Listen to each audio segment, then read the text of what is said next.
Vamos a conversar sobre este tema, no sin antes recordar, por ejemplo, que ante esta iniciativa el presidente de Colombia, Gustavo Petro, envió un mensaje de respaldo y solidaridad a quienes participan en esta misión. Dentro del mensaje destacaba que cuando muere Gaza, muere la humanidad, y destacó que esta flotilla es un símbolo de esperanza y dignidad frente a la injusticia. Afirmó además que este viaje representa un grito ético, un acto de vida y un ejemplo de que la paz no es una utopía, sino una obligación. Vamos a conversar acerca de esta misión y de todas esas reacciones internacionales con el profesor Jorge Araneda. Él es doctor en Relaciones Internacionales, Medio Oriente de la Universidad de Ankara y director ejecutivo de El Intérprete Digital. Profesor, feliz mañana y bienvenido nuevamente a Análisis UNAL. Muchísimas gracias, un placer acompañarlos nuevamente. Profesor, iniciemos hablando acerca de la diferencia entre esta flotilla que partió algunos días y la fuerza que puede tener hoy nuevamente en el escenario internacional. Es interesante analizarlo porque por varias razones. La primera es que nos recuerda que es la sociedad civil movilizándose, organizándose, y tratando de elevar una petición, pero también de visibilizar en los diferentes países y diferentes formas cómo existen diferentes caminos de presión, como lo vimos para el caso de Sudáfrica hace décadas atrás, que no se agotan simplemente con la vía diplomática, que es la más tradicional. Eso por una parte. Por otra parte, quizás también con un punto mucho más interesante, tiene que ver que también la sociedad civil puede verse involucrada en lo que tiene que ver con la ayuda humanitaria y también civilizar a su propia población. Y este es uno de los grandes activos que poseen estas flotillas. Recuerden que lamentablemente la primera acción de la primera flotilla tuvo consecuencias bastante fatídicas y llevaron a un quiebre cuasi diplomático, ya casi una década atrás, con la primera flotilla de la Libertad, que lamentablemente terminó con 10 activistas, la mayoría de ellos turcos, del Mavi Masmari, fallecidos por, lógicamente, por haber sido tomados por la fuerza israelí cerca de las costas de Gaza. Profesor, ante, digamos, tanto señalamiento, ya usted decía, cada vez como que tenemos más presiones en este momento, llega un punto en el que hay un gran pico y luego desaparece o se desvanece. ¿Cómo funcionan este tipo de iniciativas que usted pues ha destacado, vienen de la población civil? Lo que pasa es que es importante comprender que la sociedad civil, o que la población en particular, ha llevado diferentes flotillas, diferentes proyectos de flotilla, desde aproximadamente el 2011 en adelante, de forma continua. De 2010, disculpen. Y la única flotilla o el único lapsus que tuvo fue con el COVID-19, que entre 4 o 3 años se separaron. Pero las siguientes flotillas se estuvieron manteniendo. Algunas no alcanzaron a llegar a la costa de Gaza, muchas de ellas, lógicamente, por problemas técnicos e incluso por sabotaje, no lograron lograr su objetivo.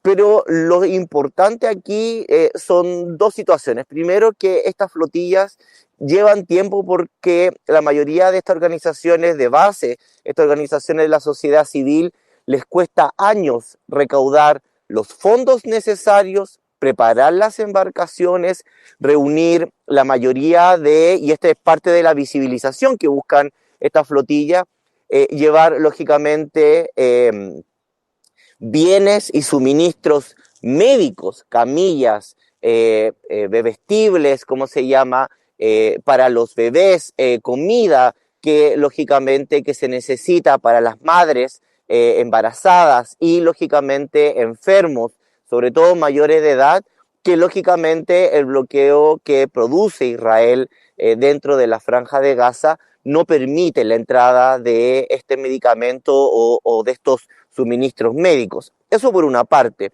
Y por otra parte, porque también la idea de esto es generar una confianza no solamente hacia la misma sociedad civil, sino también visibilizar con actores, con personajes, con abogados, médicos, etcétera, etcétera, que lógicamente no pertenecen a la clase política o no pertenecen a los círculos diplomáticos, los cuales en la mayoría de los casos tienen un conducto regular y tienen una forma de actuar que lógicamente tiene que respetar lo que tiene que ver con las normas diplomáticas, con los protocolos y con el devenir lógicamente político, administrativo de la mayoría de la población. Hay que recordar que en el caso colombiano, por ejemplo, el presidente Petro, lógicamente, ha tenido una mirada no solamente de un derecho, de una protección explícita al derecho internacional humanitario, sino también a un respeto a lo que tiene que ver con el debido proceso en términos de generar, lógicamente, una visibilización de la violación a los derechos humanos y los posibles crímenes de guerra y, lógicamente, lo que hoy en día parece ya lamentablemente un acuerdo entre los expertos, un posible genocidio dentro de la población de Gaza. Pero en el pasado, lógicamente, mucha de la población civil se encontraba con administraciones en Latinoamérica en donde la población se encontraba con que, siendo pro-palestino, su administración de turno no lo parecía. Precisamente, profesor, en ese escenario internacional pues aparecen figuras como Gustavo Petro, que ha manifestado su respaldo, que ha sido de los mandatarios que ha usado la palabra genocidio, pero por otro lado están otros gobernantes, y me refiero por esto a que, por ejemplo, la flotilla está pidiendo al gobierno de Giorgia Meloni pues que garantice la protección de los activistas en medio de todo este ejercicio. ¿Qué obligación tendría o no cada uno de esos gobiernos de reconocer y de apoyar todos estos movimientos? Lo que pasa es que lo que siempre se ha puesto sobre juego tiene que ver con algo que ya lo venimos repitiendo de hace 2 años, que tiene que ver con los estándares mínimos, y uno de ellos tiene que ver con la protección del derecho internacional. Dentro de la protección del derecho internacional no existe bajo ningún aspecto algún tipo de situación en donde se pueda generar un bloqueo en aguas internacionales. De hecho, un bloqueo en aguas internacionales, o incluso más, lo que se ha visto a cabo de llevar, lógicamente, un ataque a una embarcación, ya sea privada o pública, o estatal particularmente, con militares, se puede considerar un acto de piratería o una declaración, lógicamente, de guerra. Por lo tanto, es una zona bastante gris. Eso por una parte.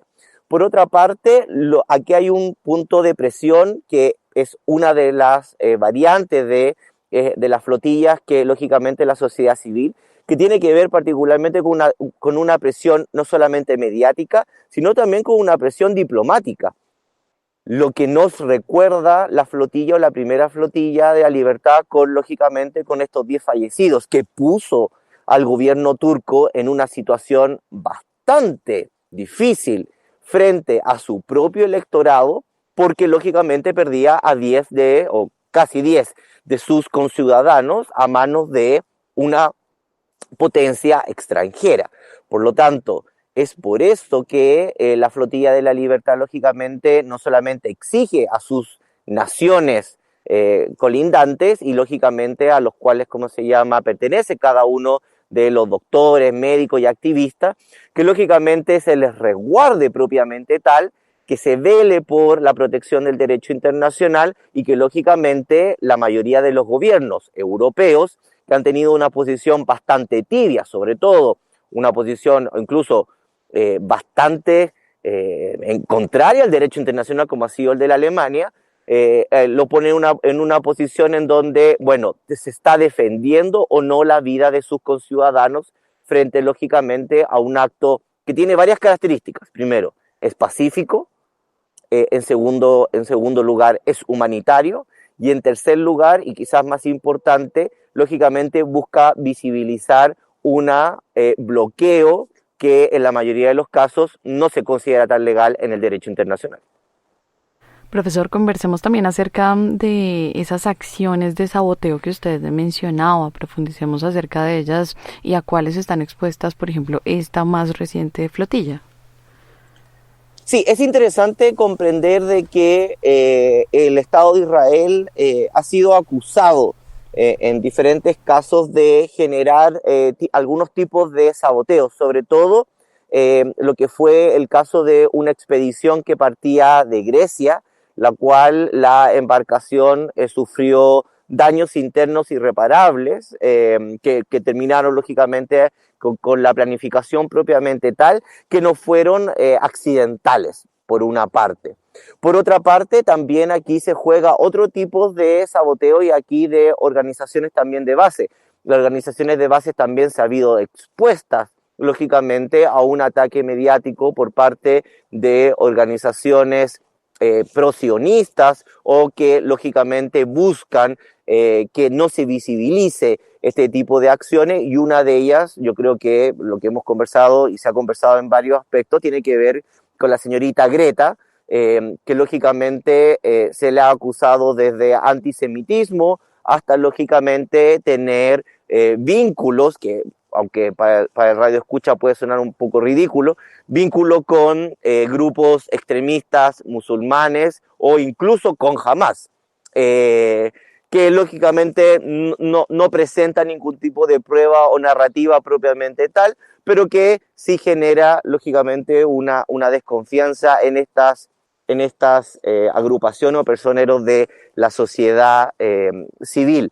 Pero sí se tratar de boicotear en términos de recursos, en términos materiales, pero sobre todo tratar de boicotear en términos narrativos lo que tiene que ver con los aspectos de la flotilla. Esperemos que de los 300 y posiblemente 500 o 400, dependiendo de cuánto sea la flotilla en general, la mayoría lógicamente pueda llegar o generar un proceso lógicamente pacífico y sin tantos inconvenientes, sin poner en vida lógicamente la participación de estos diferentes ciudadanos. Profesor, aquí hemos puesto como referente las palabras del presidente Gustavo Petro porque pues es directamente lo que nos atañe. Sin embargo, sí quiero preguntarle históricamente qué otros mandatarios han defendido el escenario de Palestina, han dicho abiertamente que se trata de un genocidio y qué consecuencias ha tenido a nivel internacional para esos mandatarios, incluso para esos países. Dentro de Latinoamérica, bueno, en primer lugar es importante destacar de que los mandatarios tienen que atenerse a lo que tiene que ver con las normas diplomáticas y también pueden hacer declaraciones a suyo propio, pero lamentablemente los presidentes son presidentes, son el cargo máximo de las democracias liberales 24 horas. Por lo tanto, tienen que responder también a lo que tiene que ver con el debido proceso en términos de derecho internacional.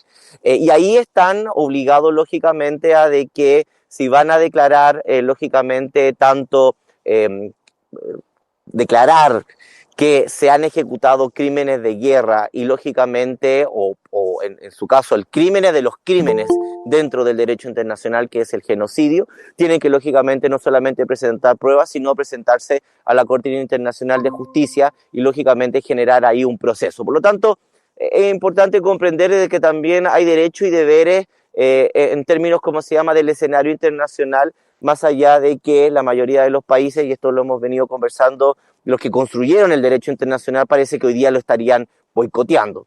Eso por una parte. Pero en Latinoamérica hay que comprender que tanto Argentina es uno de los países, entre comillas, o casi el único país dentro de Argentina, quizás con Honduras o Nicaragua, son los pocos países que no han declarado que se estaría violando el derecho internacional, que hay que respetarlo y que lógicamente hay que generar no solamente acuerdos, sino hay que generar investigaciones no dentro del Estado de Israel, sino de organismos internacionales que lógicamente sean ellos los capacitados para determinar sobre los diferentes tipos de crímenes de guerra en sus diferentes potencialidades, lógicamente, que se puedan hacer. El presidente Boric, el presidente Lula, los diferentes mandatarios de Bolivia, Perú, bueno, Venezuela, lógicamente, con un apoyo restricto, no sé si tanto al derecho internacional, pero sí hacia el mundo palestino en su término institucional, pero también de la sociedad civil, han presentado una mirada en los últimos 2 años mucho más buscando la protección del derecho internacional y visibilizando lo que tiene que ver con el mundo palestino.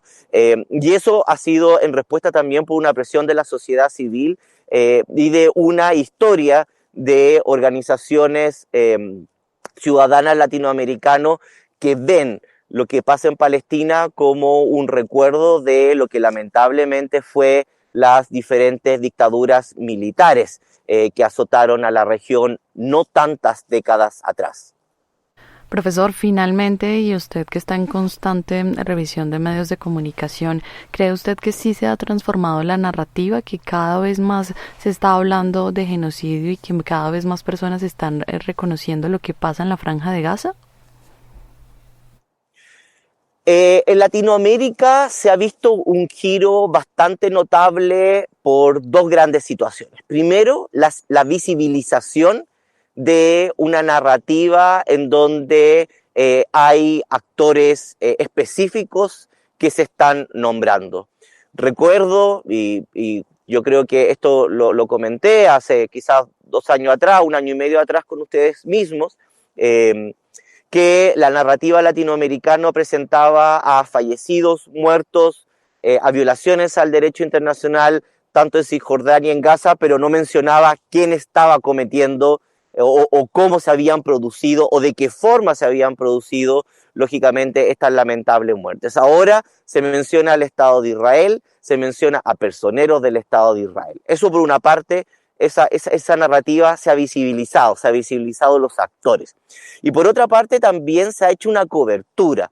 Medio Oriente, más allá de la sección de UNAL y de otros medios que lo hacen de forma constante, no tiene una sección permanente y por lo tanto en la mayoría de los casos, la mayoría de los medios de comunicación solo muestran breves noticias, si es que, sobre Gaza o Cisjordania, una vez al mes. Hoy en día tenemos noticias mucho más actualizadas y quizás más constantes. Y quizás el cambio radical tiene que ver con la visibilización y con la humanización de las víctimas de los crímenes de guerra y también del posible genocidio que se está llevando en Gaza. Lamentablemente ustedes son un medio, ¿cómo se llama? Que no sé si lamentablemente, pero es importante recordar que ustedes han sido un medio que han puesto en la palestra y han visibilizado lo que tiene que ver con Medio Oriente en diferentes aspectos, no solamente en Gaza, sino cubriendo la región. Pero los medios de comunicación que tienen una materialidad mucho más visual, como la televisión o los periódicos, llevan casi 1 año y medio sin mostrar ninguna fotografía o muy poca fotografía sobre el daño material e humano que se está viviendo en Gaza. Para los radioescuchas es difícil visualizarlo, pero en otros medios de comunicación con otro tipo, ¿cómo se llama?, de forma visual, la mayoría han sido fotografías que lógicamente solo muestran a personeros, solo muestran a cosas muy básicas, pero sin humanizar de forma material e incluso carnal en términos de humanos de a pie las diferentes muertes de los 60.000, 70.000 fallecidos, la mayoría de ellos mujeres, niños e infantes. Es el análisis del profesor Jorge Araneda, doctor en Relaciones Internacionales Medio Oriente de la Universidad de Ankara y director ejecutivo de El Intérprete Digital. Hoy conversábamos acerca de la flotilla global Sumud que zarpó hacia la Franja de Gaza y todo lo que esto representa en el escenario internacional. Profesor, muchas gracias por acompañarnos esta mañana. No, como siempre, un placer y gracias por la invitación. Análisis UNAL. Saber para interpretar.